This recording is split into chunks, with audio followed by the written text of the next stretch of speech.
Hello and welcome to The Chosen Few, the one and only place for you.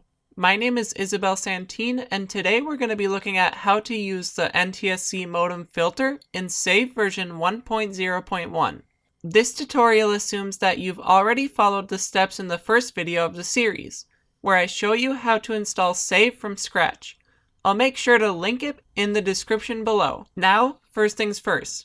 Let's head on over to gyan.dev to find the download link for the latest version of FFmpeg.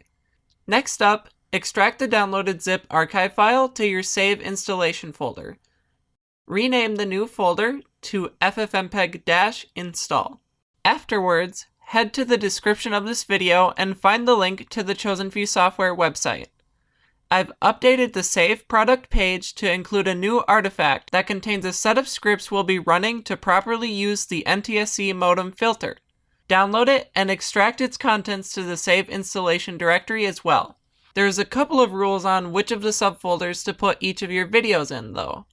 If your input file is 4:3 aspect ratio, 30 frames per second, place it in the 4:3-1x folder. If it is 4:3 aspect ratio and 60 frames per second though, you want to place it in 4:3-2x.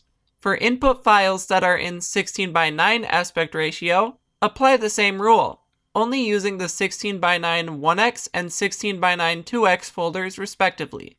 First, open a terminal prompt from within the Save installation directory. Next, type the command shown on screen and hit the Enter or Return key.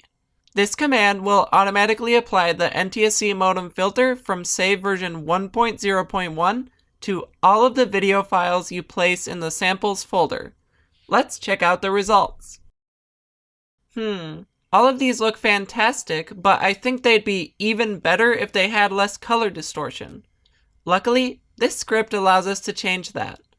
Simply change the number after chroma gain to something lower than 9.0. Make sure to never go below 0 though. Yep, that's much better than before. Hopefully you're happy with the results you've gotten as well.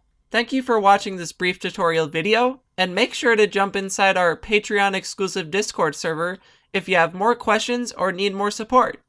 Cheers!